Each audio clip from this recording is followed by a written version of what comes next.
Everyone, good morning. কেমন আছো তোমরা সবাই? আশা করি সবাই খুব ভালো আছো। আমিও খুব ভালো আছি।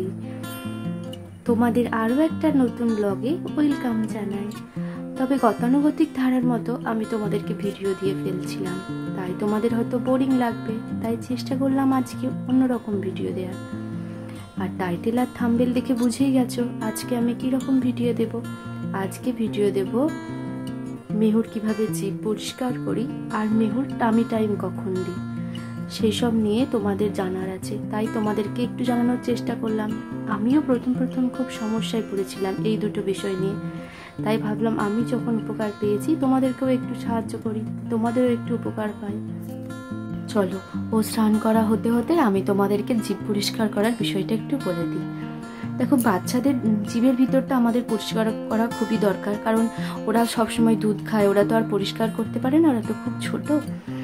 আর আমাদের কিন্তু দরকার দুধ খাওয়ার সঙ্গে সঙ্গে পরিষ্কার করা, কিন্তু দেখো সবসময় তো আর পরিষ্কার করে হয়ে ওঠে না, তাই দিনে একবার অবশ্যই পরিষ্কার করতে হবে। আর যদি পরিষ্কার না করো তাহলে ওদের ওই সাদা লেয়ার পড়তে পড়তে এক প্রকার ফাঙ্গাল ইনফেকশন হতে পারে, তাই অবশ্যই বাচ্চাদের জিভ পরিষ্কার করা খুব দরকার। দেখো, বড়দের যেমন আমাদের বেশি লালাক্ষরণ হয়, কিন্তু বাচ্চাদের তো সেরকম লালাক্ষরণ হয় না, তাই জন্য ওদের জিভে বেশি ময়লা পড়ে, সাদা আস্তরণ পড়ে। তবে আর একটা কথা মাথায় রাখবে, সাদা আস্তরণের থেকেও বড় কথা, তারা জল খায় না, সেই কারণেও বেশি হয়।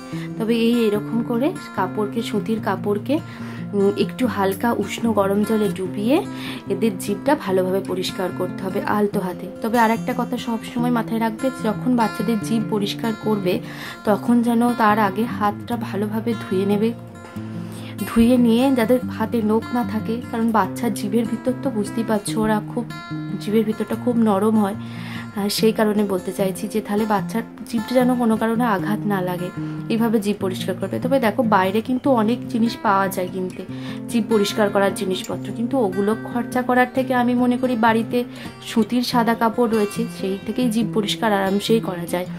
সুতির সাদা কাপড় বা গজ কাপড় দিয়ে ভালো জিভ পরিষ্কার হয়।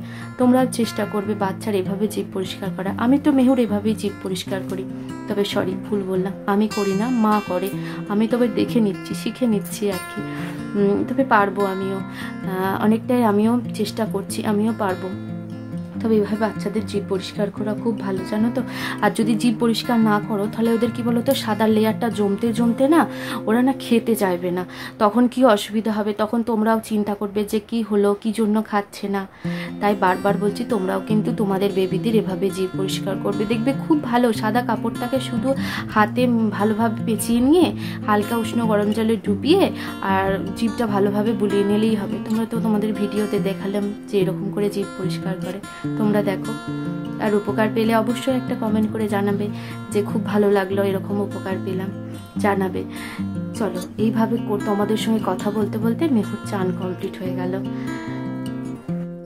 মেহু স্নান কমপ্লিট হওয়ার সঙ্গে সঙ্গেই মেহু খেয়ে দিয়ে কিন্তু ঘুমোনো চায়। মেহুর ওটা আবার খুব একটা রুটিন হয়ে গেছে যে চান টান করেই ও খেয়ে দিয়েই ঘুমিয়ে পড়ে, যে তাই ওকে একবার ঘুম পাড়িয়ে দিলাম। তারপর তো ঘুম থেকে উঠেও গতানুগতিক ধারার মতো বিকেলে দাদু আর আমার সঙ্গে বাইরে বেরোয়, তোমরাই দেখো। আর আমাদের এখানে জানো তো, খুব বিকেলে খুব সুন্দর হাওয়া দেয়, সেই জন্য ওকেও বের করি বিকেল টাইমটা, ওরও খুব ভালো লাগে থাকতে আর কি। আর ওর সঙ্গে সঙ্গে আমারও একটু হাঁটা হয়ে যায়। বাড়ি ফিরে আমি তোমাদের সঙ্গে ওর টামি টাইম বিষয়টা নিয়ে আলোচনা করব। তোমাদেরও দেখবে অনেকটা ভালো লাগবে টামি টাইম বিষয়টা শুনে, বা যদি বাচ্চাদের সঙ্গে সেটি অ্যাপ্লাই করো দেখবে তোমাদেরও খুব ভালো হবে টামি টাইমটা।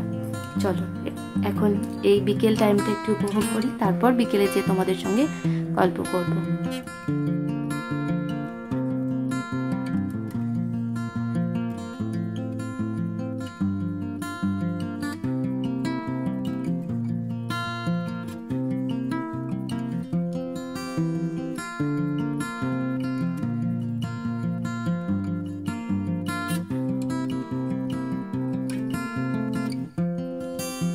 তোমাদের সঙ্গে শেয়ার করবো বলেছিলাম ওর টামি টাইম বিষয় নিয়ে। টামি টাইম বিষয়টা খুব সহজ, জানো, ওদেরকে এক প্রকার উপর করা ব্যাপারটা। তোমরা এখন ওকে বুকের ওপর করেও টামি টাইম করাতে পারো, আমিও সেরকম করাই, বাপি মা ওকে বুকের উপর রেখেও টামি টাইম করাই। তবে আর এরকম করেও ওকে মাঝে মাঝে 2 বার করে করাই, সকালে 5 মিনিট আর সন্ধ্যাবেলায় 5 মিনিট ওকে করাই টামি টাইম। তবে টামি টাইম করালে ওর যে গ্যাস অম্বল তাড়াতাড়ি দূর হয়ে যায়, তারপর ঘাড় তাড়াতাড়ি সোজা হয়, উপুর হয় তাড়াতাড়ি, তার মাঝে হয় হচ্ছে যে খুব তাড়াতাড়ি ওরা বসতে শেখে, হামাগুড়ি দিতে শেখে, এই জন্য টামি টাইম করানো হয়। তবে তোমাদেরকে অবশ্যই মাথায় রাখতে হবে, টামি টাইম করাতে গেলে কিন্তু ওদের খাবার 20 মিনিট আগে বা 20 মিনিট পরে করাতে হবে। খাবার সঙ্গে সঙ্গে করালে কিন্তু ওদের বমি হয়ে যাবে, তাই টামি টাইমটা অবশ্যই তোমাদের খেয়াল রাখতে হবে। তবে বাচ্চাদেরকে টামি টাইম করালে খুব তাড়াতাড়ি কিন্তু ওদের ঘাড় সোজা হয়। তোমরা ওদেরকে টামি টাইম করাবে। ও যখন ছোট ছিল তখন আমরাও ভয় পেতাম কিভাবে টামি টাইমটা করাবো, কিন্তু দেখবে করাতে করাতে করাতে করাতে সাহসটা ভেঙে, মানে ভয়টা কেটে গেছে আর কি, সাহস হয়ে গেছে।